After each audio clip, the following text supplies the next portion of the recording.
اعوذ باللہ من الشیطان الرجیم، بسم اللہ الرحمن الرحیم۔ سورہ حامیم سجدہ ہم نے سٹارٹ کی ہے اور ہم اس کی کتنی آیتیں پڑھ چکے ہیں؟ آیت 13 تک بھی ہم نے پڑھ لیا تھا اور ہم نے کہا تھا کہ 13 کے ساتھ ہی آگے سلسلہ چلے گا، جو بات اس کو کنٹینیو کرے گا آیت 13 کو۔ تو جناب آیت 13 کچھ اس طرح سے تھی۔ اس سے پہلے اگر تھوڑا سا ہم پچھلا جائزہ لے لیں کہ یہ کتاب جو اللہ نے نازل کی یہ رحمان رحیم کی طرف سے ہے اور اس کو بیان کیا ہے، کھول کر بیان کیا ہے عربی زبان میں، لیکن جو علم حاصل کرے گا اس کو ان آیتوں میں آیتوں کا جواب ضرور نصیب ہوگا، کیونکہ وہ نبی جو بشیر اور نذیر تھے ان کی باتوں کو لوگوں نے اکثر ان میں سے اعراض کیا۔ یہ بات ہمیں سورہ حامیم سجدہ میں سٹارٹنگ میں بتائی گئی کہ یہ کتاب رحمان رحیم کی طرف سے ہے، لیکن جب وہ نبی بشیر اور نذیر بن کر آئے اور انہوں نے اسی کتاب کو، رحمان رحیم کی کتاب کو لوگوں تک پہنچایا تو لوگوں نے سننا بھی پسند نہیں کیا، جس پر انہوں نے اپنا تعارف کرایا کہ میں بھی بشر ہوں، میں خود اس کے انڈر میں ہوں، مجھے بھی اس کی امپلیمنٹ مجھ پر بھی ضروری ہے، اور میں خاص یہ بات بتانے آیا ہوں کہ الہ ایک ہی ہے، الہ واحد ہے اور بخشش مانگو اس سے، اور مشرکین کے لیے ہلاکت ہے۔ اب جناب جو مشرکین کے لیے ہلاکت ہے، شرک کرنے والوں کے لیے ہلاکت ہے، تو آپ کو یاد ہوگا کہ سورہ مومن میں ہم نے یہی بات بار بار سمجھی کہ ایمان درست ہونا بہت ضروری ہے۔ پھر اللہ نے اپنا باقاعدہ جو بڑی ہی ہماری امپورٹنٹ آیت ہے ہمارے اپنے کانفیڈنس کے لیے کہ جی 6 دنوں میں دنیا کو اللہ نے بنایا تو کسی مقصد سے بنایا، اور اس 6 دنوں میں بھی نظر ڈالی جائے تو سب ہمارے ہی لیے کام ہوا، سب ہماری ہی پروویژنز کے لیے کام کیا گیا، اور اللہ نے ہر ایک کو حکم دیا اور ہر ایک اپنے حکم پر جاری و ساری ہے، اور ایک انسان جس کو اتھارٹی ملی ہے وہ اس کو مس یوز کر رہا ہے، وہ اس کا غلط فائدہ اٹھا رہا ہے۔ تو اب جناب آج سے ٹاپک کیا شروع ہوا کہ تم گھوم پھر کر دیکھ لو، ایکسپلور کر لو کہ نافرمانوں کا کیا حال ہوتا ہے، یعنی تم خود دیکھ لینا کہ نافرمان کس درجے پر پہنچتے ہیں۔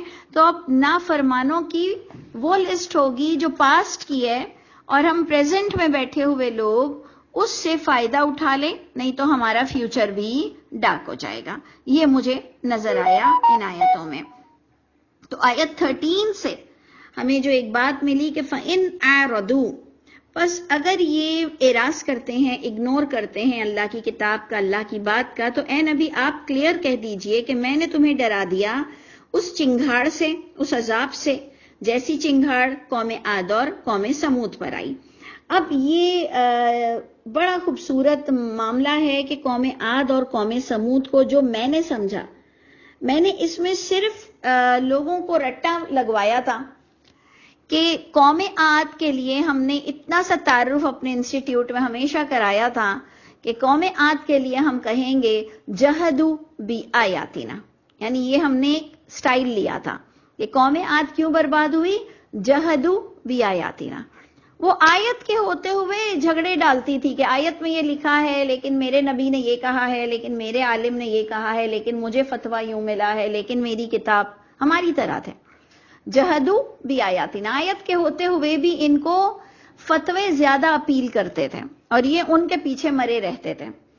اور قوم سمود کے لیے ہم نے ہمیشہ لوگوں کو یہ بتایا کہ فاستحبوا العمی علی الہدی، فاستحبوا العمی، پسند کیا انہوں نے اندھا بنا رہنا، فاستحبوا العمی، انہوں نے محبوب رکھا اندھے بنے رہنے کو، علی الہدی، ہدایت کے ہوتے ہوئے بھی، ہدایت پر ہوتے ہوئے بھی، ہدایت سامنے ہوتے ہوئے بھی انہوں نے محبوب رکھا اندھا بنا رہنا۔ وہ بھی ہماری اندر عادت ہے۔ میری خود کا ہم اپنا جائزہ لیں تو ہم نے کئی سال اس لیے بھی قرآن نہیں پڑھا کہ بھائی پڑھیں گے تو مشکل میں آئیں گے، تو اتنے سال تو ہم نے اسی لیے نکال دیا کہ مجھے پڑھنا ہی نہیں ہے، مجھے سننا ہی نہیں ہے کہ وہ مجھے مولویوں سے ہٹا دے گا قرآن، میرے مسلک سے ہٹا دے گا اور مجھے بس کنفیوژن ہوگی تو میں نے پڑھنا ہی نہیں ہے.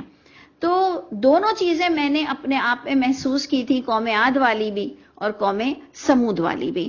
تو اگر آپ لوگ بھی رٹا مار لیں کہ قوم عاد جہدو بھی آیاتنا، قوم سمود فاستحب العمی علی الہدی، یہ آپ کو سورہ حامیم سجدہ میں مل جائے گا. تو اب ہم یہ پڑھتے ہیں کہ اذ جاءتہم الرسل، اللہ تعالیٰ پہلے ان کا بربادی بتا رہے ہیں اور پھر اللہ ہم کو بتا رہے ہیں کہ جب ان کے پاس کئی رسول آئے. رسول کی جمع ہے رسولوں. جب آئے قوم عاد اور سمود کے بھی پاس رسول، کئی رسول، من بین ایدیہم ومن خلفہم، آگے سے بھی آئے پیچھے سے بھی آئے، یعنی جگہ جگہ ان کو ہمارے آج کے دور کی طرح، جیسے ہمارے لیے قرآن کھل گیا ہے نا کہ یہاں بھی مدرسہ، وہاں بھی اویئرنیس، وہاں بھی عربی، وہاں بھی گرامر، وہاں بھی صرف نحو، سب کچھ چل رہا ہے. یعنی ان کے پاس کئی میسنجرز آئے، کئی اویئرنیس دی گئی آگے پیچھے سے، اور بڑا سمجھایا گیا کہ اللہ تعبدوا الا اللہ، اللہ تعبدوا الا اللہ. لا الہ الا اللہ کا آلٹرنیٹ سینٹنس ہے اللہ تعبدوا الا اللہ، یہ کہ نہ تم عبادت کرو، نہ تم بندے بنو، نہ تم پکارو الا اللہ، سوائے اللہ کے. قولو، انہوں نے اپنے انبیاءوں کو ٹکا سا جواب دے دیا. یہ جو پوائنٹ ہے نا، یہ بھی میرے لیے بڑا امپریسو ہے کہ جب تم ہمارے نبیوں کی قدر نہیں کرتے اور جب تم کسی سچے کی قدر نہیں کرتے اور تم ٹکا سا جواب دینے کو بڑا اسمارٹنیس سمجھتے ہو، تو ہمارے منہ میں کیا مونگ دلے ہوئے؟ ہم بھی بڑے اسمارٹ ہیں الحمدللہ. اللہ نے ہمیں بھی بہت ہی اسمارٹ پیدا کیا ہے کہ جب تم بالکل انکار کر سکتے ہو تو ہم بھی ڈنکے کی چوٹ پر ساری غلط باتوں کا اور تمہارے تواتر اور اجماع کا انکار کر سکتے ہیں کہ تمہاری کتابیں مین میڈ ہیں اور تم نے اللہ رسول پر الزامات لگائے ہیں.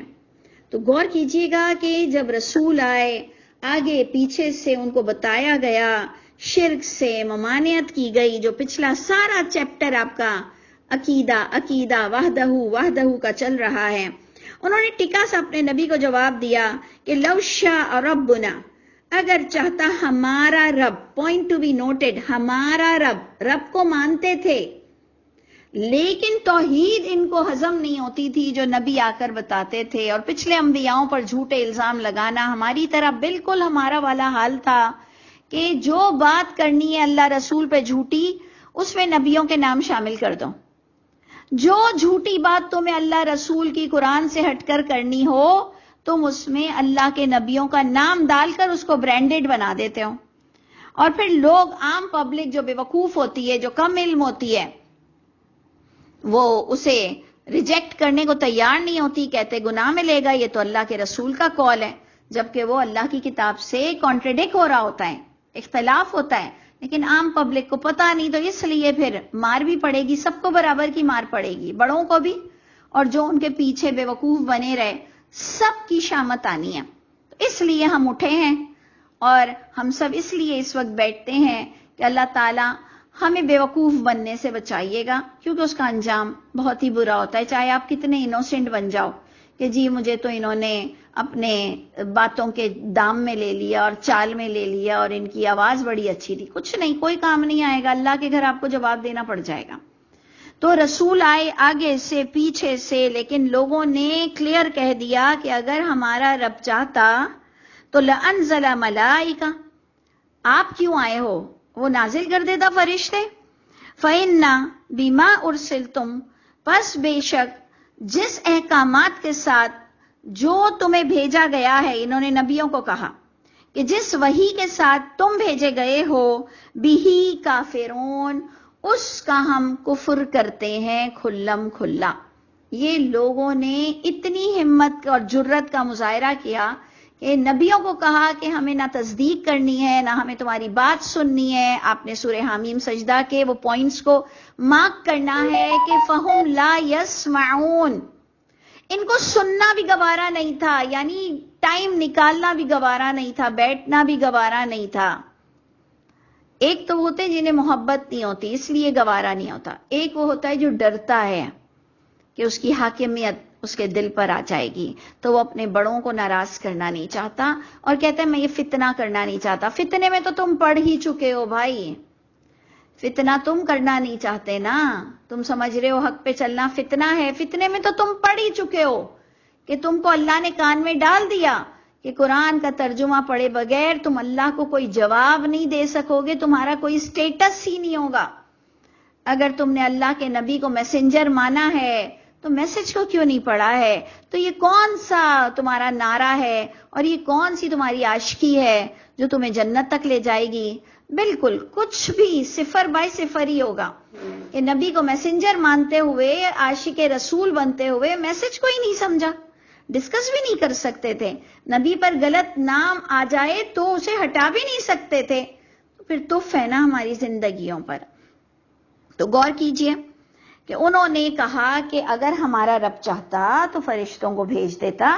لیکن جب بھی کسی کو حق ماننا نہیں ہوتا نا تو وہ اس طرح کی باتیں کرتا ہے کہ اگر تم سچے ہو تو کوئی معجزہ کر کے دکھا دو تو ہم تمہاری سن لیں گے, اگر تم سچے ہو تو ایسے کر لو, ہمارے مردوں سے بات کروا دو.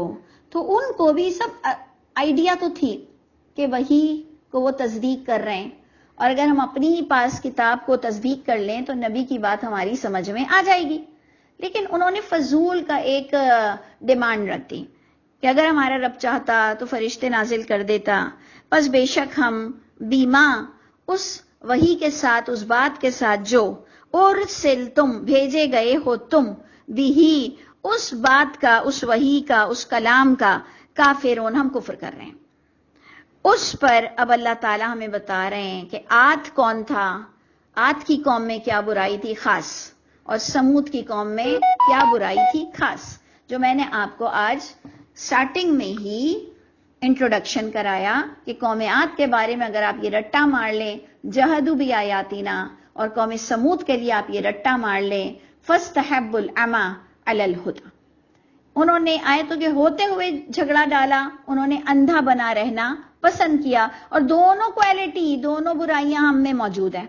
تو آپ غور کیجئے گا کہ اب اللہ تعالیٰ آپ کو تعارف کرا رہے ہیں. فَأَمَّا عَادٌ, پس لیکن جو قوم عاد تھی, فَاسْتَكْبَرُوا فِي الْأَرْضِ, ان کے اندر بڑا تکبر تھا زمین میں, یہ بڑے گھمنڈی تھے.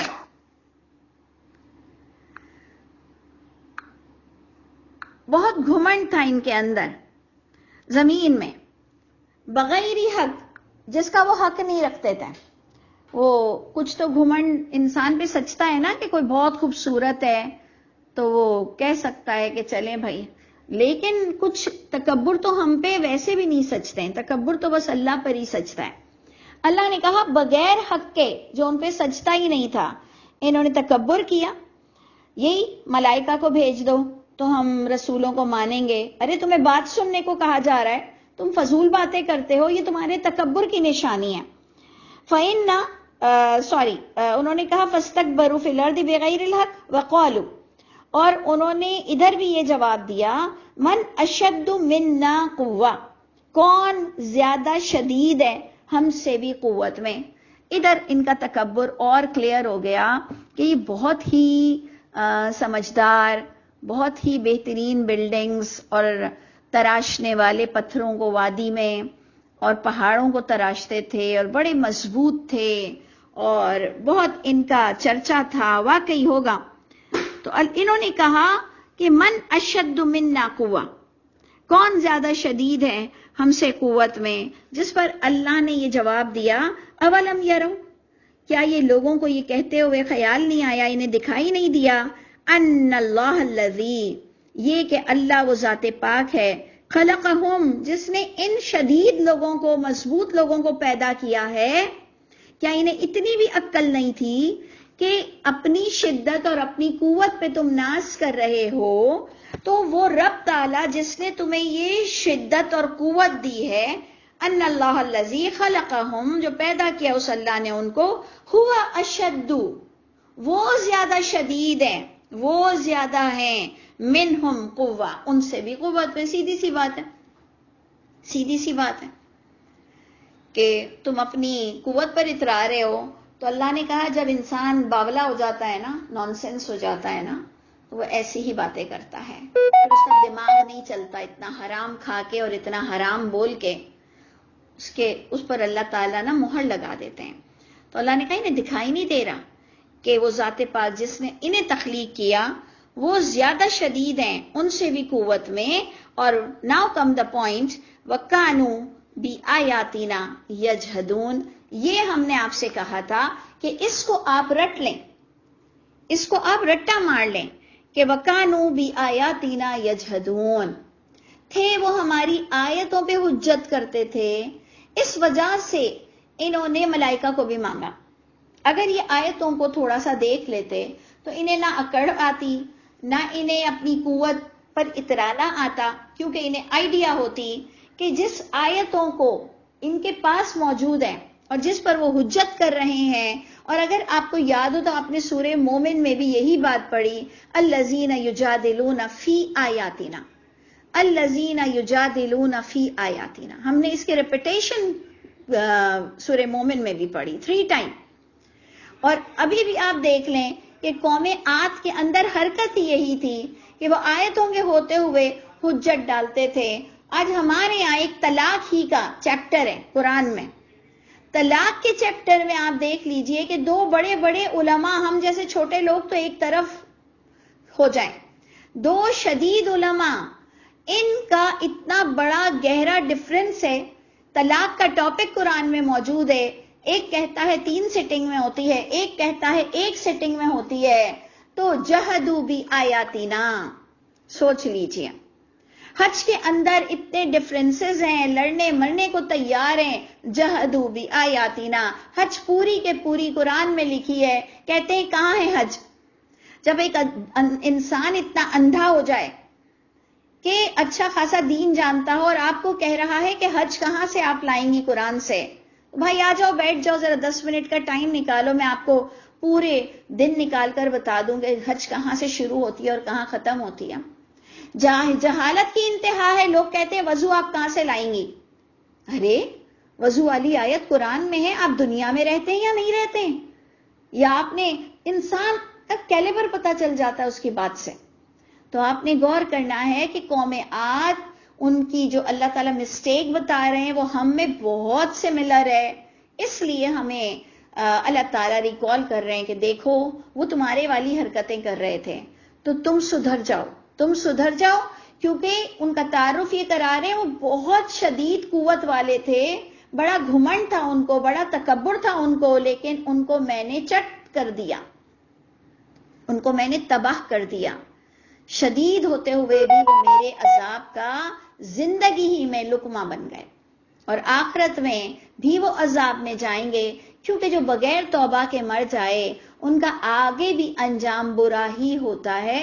اور یہ میں اور آپ جو یہ تھوڑا سا وقت نکالتے ہیں نا کلاس اٹینڈ کرنے کے لیے، یہ ہم سب کے لیے اتنا قیمتی ہے کہ ہم اس وقت توبہ کر رہے ہوتے ہیں، اس وقت ہم رجوع کرتے ہیں، اس وقت ہم اللہ سے پھر معافی مانگتے ہیں کہ اللہ تعالیٰ اب انشاءاللہ ہم اور کانشیس رہیں گے. تو واقعی اللہ تعالیٰ ہمارے اس وقت کو قبول کر لے، ہمارے بیٹھنے کو قبول کر لے، اور ہم بھی آیت ہوتے ہوئے جہاں کہیں حجت بازیاں کر رہے ہیں تو پروردگار ہمارے مولویوں کو، ہم سب کو نیک توفیق عطا فرمائے. لیکن کبھی آپ وقت نکالیں اور ہم بولنا چاہیں کہ کس قدر جہدوا بآیاتنا ہم بھی کرتے ہیں کہ آیتوں کے ہوتے ہوئے بھی ہم بہت زیادہ جھگڑے ڈالتے ہی رہتے ہیں. ابھی دیکھ لیجئے گا نا بقرہ عید پر کیا ہوگا، بہت جلدی آنے والی ہے نا یہ بقرہ عید پر. یہ کوئی کہے گا سنت ابراہیمی ہے، کوئی کہے گا واجب ہے، کوئی کہے گا کچھ ہے، اور بڑی بڑی اتراتے ہوئے یہ قربانیاں کریں گے اور پھر کہیں گے کہ گوشت ہی تو ہم کھلا رہے ہیں. تو ابھی میں نے اپنے میاں سے کہا کہ چلو 9 لاکھ کی ایک گائے ہے نا، تو 9 لاکھ کا صرف گوشت کھلا دو. اول تو بیچارے غریبوں کو گوشت کہاں چاہیے، وہ غریبوں کو تو اتنا راشن کے لیے وہ مر رہے ہیں، پانی کی لائنوں کے لیے وہ مر رہے ہیں. تو 9 لاکھ میں کیا سے کیا کام ہو جائے. آپ وہ جو 9 لاکھ کی گائے لا کر اور اس کے کان اور اس کے چہرے اور اس کا سر اور اس کے پائے اور اتنی چیزیں اس کی آدھی کے آدھی ضائع ہوتی ہیں، اور آپ اتنا جاننے کے بعد لوگوں کو یہ اویئرنیس نہیں دے سکتے ہو کہ قربانی حاجیوں پہ فرض ہے. قربانی حاجیوں پہ فرض ہے، بے شک قربانی کرو، منع نہیں ہے، لیکن یاد رکھو قربانی حاجیوں پہ فرض ہے، ساری دنیا والوں پہ فرض نہیں ہے۔ آپ فتویٰ لے لیجئے، کسی مدرسے سے فتویٰ لے لیجئے، ایک فتویٰ دے گا کہ قربانی کیا ہے تو وہ کہے گا سنت ابراہیمی ہے، کہ وہ ابراہیم نے جو اپنے بچے کو ذبح کیا تھا نا، تو اس کی یاد میں ہم کہتے ہیں۔ ہم نے کہا کہاں لکھا ہے؟ کہاں لکھا ہے کہ رسول اللہ صلی اللہ علیہ وسلم نے اگر قربانی کی تھی تو وہ ابراہیم علیہ السلام نے جو بچے کو کاٹا تھا، تو کہاں لکھا ہے کہ دھمبا وہاں بھی آ گیا تھا؟ یہ تک مجھے دلیل دے دو کہ کہاں لکھا ہے کہ حضرت ابراہیم نے جب وہ قربانی کے لیے اٹھے تو اللہ نے ندا دی کہ تیری قربانی قبول ہو گئی، کہاں لکھا ہے کہ وہاں دھمبا آ گیا؟ پھر دھمبے کی جگہ دھمبا کر لو، ویسے تو وہ لکھا ہوا نہیں ہے۔ پھر تم حج میں جو جمرات کرتے ہو ادھر کہتے ہو کہ یہ بھی ابراہیم کی یاد ہے، سنت ابراہیم ہے، کہ ابراہیم جب قربانی کرنے جا رہے تھے تو راستے میں 3 شیطانوں نے انہیں ورگلانے کی کوشش کی، تو کبھی سنت ابراہیم وہ کرتے ہو، کبھی سنت ابراہیم یہ کرتے ہو، اور میں آپ کو فتویٰ لا کے دے سکتی ہوں کہ کئی علماؤں کے نزدیک یہ بھی فتویٰ ہے کہ جہاں حاجی قربانی کر رہے ہوتے ہیں تو ان کی یاد میں ہم بھی یہاں قربانیاں اپنے اپنے شہروں میں کر رہے ہوتے ہیں حاجیوں کی ریزیمبلنس کے لیے۔ تو دیکھیں اللہ نے ساری حجتیں پوری کی ہیں، بے شک کریں، حرام نہیں ہے، لیکن یاد رکھیے گا پروڈکٹیو کیا ہے، اللہ کا کیا قول ہے، اللہ کا کیا حکم ہے، وہ آپ یاد رکھیے گا۔ جھگڑے مت ڈالیں آیتوں کے بارے میں۔ جہدو بھی آیاتینا، یہ قوم عاد نے حجتیں کھڑی کی تھی آیتوں کے ساتھ، اور اللہ نے ان کو تباہ و برباد کیا۔ اللہ فرماتے فَأَرْسَلْنَا عَلَيْهِمْ رِيحًا، اللہ نے بھیجا ان پر ہوا۔ وہ کیسی ہوا تھی؟ سرسرن، بہت ہم اپنی لینگویج میں بھی سر سراتا ہوا تھپڑ کہتے ہیں، سر سراتی ہوئی سردی کہتے ہیں، جو بہت زیادہ۔ تو اللہ نے ان پر ہوا بھیجی جو بہت ہی سرسر تھی، بہت ہی زیادہ تیز تھی، فی ایام نحسات، نحوس دنوں میں، منحوس دنوں میں۔ تو یہ بھی یاد رکھیے گا کہ کوئی دن کبھی بھی منحوس نہیں ہوتا، کوئی دن کبھی بھی منحوس نہیں ہوتا۔ یہ جو لکھا ہوا ہے کہ وہ منحوس دن یعنی ان کی بربادی کا دن تھا، اسی منحوس دن میں ایمان والے بھی نجات پاتے ہیں۔ تو اس لیے قرآن کی روح سے جب آپ غور کریں گے تو ہمیں منحوس کوئی بھی دن نہیں ملے گا، اس کے لیے ہمیں یہ سمجھنا ہے، اولو الالباب کے لیے یہ آیتیں ہیں کہ وہ ہمارے اعمال ہم پر اتنی نحوست طاری کرتے ہیں کہ جس دن ہمارا اینڈ ہو رہا ہوتا ہے اپنے اعمال کی وجہ سے۔ دیکھیں اینڈ سب کا ہونا ہے، اینڈ سب کا ہونا ہے، لیکن کچھ اللہ کی رضا پہ مرتے ہیں اور کچھ اللہ کے غضب پہ مرتے ہیں، اور جو اللہ کے غضب پر مر گیا وہ اٹھے گا بھی اللہ کے غضب پر، اور جو توبہ کر کے مرتا ہے وہ اٹھے گا ایمان والوں میں سے۔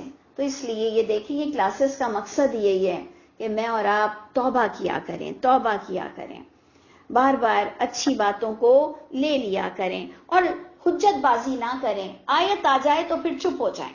تو جناب اللہ نے ان کو خوب تیز ہوا میں ختم کیا، جن کو اپنی قوت پر ناز تھا ان کو ہوا نے ختم کیا، لِنُذِيقَهُمْ، تاکہ ہم ذائقہ چکھائیں ان کو عذاب الخزی، ذلیل ہونے والے عذاب، یعنی وہ عذاب تو ویسے بھی آپ دیکھیں نا رسوا کر دیتا ہے، اور پھر حیات دنیا کی زندگی میں بھی انہیں ذلیل عذاب کا سامنا کرنا پڑا۔ وَلَعَذَابُ الْآخِرَةِ أَخْزَىٰ، اخزا الف آ چکا ہے خزیون کے اوپر، خزیون ذلت، اخزا زیادہ بڑی ذلت، اور عذاب آخرت تو اور بڑا ذلت کا دن ہوگا، وَهُمْ لَا يُنصَرُونَ، کہ وہ کوئی مدد نہیں دیے جائیں گے۔ سوچئے جب ہماری کہیں سے کوئی مدد نہیں ہوتی ہم کہتے ہیں ہم ذلیل ہو گئے، ایک ٹائر پنکچر ہو جائے اور کوئی مدد کرنے والا نہ ہو ہم کہتے ہیں یار ذلیل ہو گئے۔ تو آپ سوچئے کہ اللہ ہم سب کو توبہ کی توفیق عطا فرما دے، جن کو اپنی تکبر پر ناز ہوتا ہے، جن کو اپنی قوت پر ناز ہوتا ہے، اللہ وہیں سے کبھی کبھار جھنجھوڑتے ہیں، جس کو اپنی خوبصورتی پر، جس کو اپنی جاہ و جلالی پر، جس پر اپنی دولت پر، اللہ ہم سب کو واقعی ڈاؤن ٹو ارتھ کر دے. جہاں کہیں ہم غلط ہیں اللہ تعالیٰ ہمیں آپ کی طرف لوٹنے والا بنا دیجئے. اور دیکھ لیجئے اب قوم سمود کا اللہ تعالیٰ آپ کو تعارف کرا رہے ہیں، جو میں نے آپ سے کہا تھا کہ پلیز رٹا مار لیں.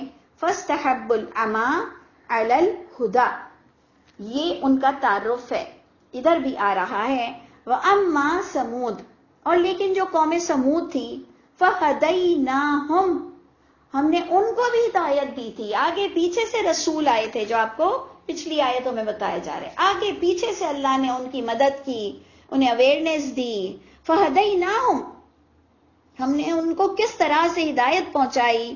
لیکن فَاسْتَحَبُّ الْعَمَىٰ، انہوں نے محبوب رکھا، انہوں نے پسند کیا عما، اندھا بنا رہنا کہ بھئی مجھے نہیں بتاؤ، مجھے نہیں سننا، مجھے ترجمہ نہیں پڑھنا قرآن کا، میں اور کنفیوز ہو جاتا ہوں. وہ موت کی باتیں ہوتی ہیں، کہا بھئی مجھے نہیں بتاؤ یہ موت کی باتیں، مجھے اور ڈر لگتا ہے.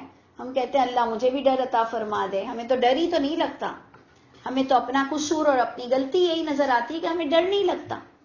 تو اللہ ہمیں واقعی اللہ کی باتوں سے ڈرنے والا بنائے. تو انہوں نے پسند کیا اندھا بنا رہنا، علی الہدا، ہدایت پر، ہدایت کے ہوتے ہوئے، ہدایت کے مقابلے پر انہوں نے کہا بس پڑھو ہی مت. یہی میں دیکھتی ہوں، اللہ معاف کرے، کہ ہم لوگ جو بغیر سمجھے ختم القرآن کے عادی ہو گئے. ہم لوگوں نے جو 7 منزلیں بنا لی کہ 7 دن میں قرآن ختم ہو جائے، یہ اللہ معاف کرے، یہ اسی طرح کی شاخیں لگتی ہے کہ جنہوں نے اسے انیشیٹ کیا کہ ثواب ثواب ثواب ثواب ثواب کر کے انہوں نے ہمیں اندھا بنا رہنے پر مجبور کیا. جو مجھے انیشل سٹیج یہی لگتا ہے کہ وہ ساری چیزیں ہمارے اندر آتی گئیں، لیکن دیکھ لیجئے کہ انجام کیا ہوگا. وہی جو زہر چاہے بھولے سے پی لو یا جان کر پیو، دونوں کا آفٹر افیکٹ ایک ہی ہوگا. ان کو بھی اللہ نے اپنے عذاب میں پکڑا جنہوں نے اندھا بنا رہنا پسند کیا. اور میں نے تو خود اپنے والوں میں یہ بات سنی ہے کہ جتنا سنو گے اتنی پکڑ ہوگی. ہمارے بڑے بخدا یہ کہتے تھے جتنا سنیں گے اتنی پکڑ ہوگی. ارے بابا سنے بغیر تم نے مرنا ہی نہیں ہے. اللہ تمہیں سنائے بغیر خواب میں سنائے گا، کہیں سے بھی سنائے گا، کہیں سے بھی تمہارے کانوں میں پہنچے گا. اللہ تم پر حجت کو پوری کریں گے. تو بہتر نہیں ہے کہ میں اور آپ خود ہی سن لیں، خود ہی اپنے کان کو لگا لیں. تو جناب ادھر غور کیجئے کہ جنہوں نے اندھا بنا رہنا بھی پسند کرتے ہیں کہ وہ خود ہی سمجھتے ہیں کہ ہمیں تو نہیں اللہ پکڑیں گے، تو فَأَخَذَتْهُمُ الصَّاعِقَةُ، ان کو بھی اللہ نے عذاب سے پکڑا، چنگھاڑ نے پکڑا. عذاب الہون، جو کہ ایک ذلت والا عذاب تھا. بِمَا كَانُوا يَكْسِبُونَ، دیکھیں آپ کے کاز بتائے جا رہے ہیں. بِمَا كَانُوا يَكْسِبُونَ، سارا اللہ نے پورا کے پورا کنکلیوڈ کر دیا. یہ عذاب اس لیے ملا، بیٹھے بٹھائے اللہ کو مزہ نہیں آتا عذاب دینے میں کوئی. بیما بسبب جو، کانو یہ وہ لوگ تھے، یکسبون جو انہوں نے کمایا تھا، تو ان کو اس کی جزا ملی. تو آپ لوگ سب اور ہم سب سن لیں کہ جو ہمارے والے ختم پہ ختم کر رہے ہیں، سمجھنا نہیں چاہ رہے ہیں، تو یہ اللہ مجھ کو اور آپ کو کیوں بتا رہے ہیں؟ کیونکہ یہ ہماری کمائی ہے کہ ہم اس قرآن سے صرف اگر ثواب کما رہے ہیں تو دیکھو اللہ بہت ناراض ہوں گے. اللہ نے اس کو نصیحت نامہ بنایا ہے، اور بخدا یہ آپ پر فائدہ دے گا. بخدا آپ کا پڑھنا، آپ کا سمجھنا آپ کی ذات کو فائدہ دے گا. مجھ کو اور دوسروں کو تو بعد میں فائدہ دے گا، پہلے آپ اور میں خود اس سے فیضیاب ہوں گے.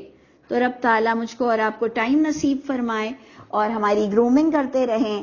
بس اس کے ساتھ ہم اینڈ کرتے ہیں کہ نجینا الذین آمنوا، نجات دی ہم نے ان لوگوں کو جو ایمان لائے تھے. اب آپ خود دیکھ لیجئے کہ منوس دن میں تو سب پر منوسیت ٹپکنی چاہیے، لیکن منوس دن منوس لوگوں کے لیے ہوتا ہے، کوئی دن منوس نہیں ہوتا. تو اللہ نے نجات دی ایمان والوں کو. وَكَانُوا يَتَّقُونَ، اور ایمان والے کون تھے؟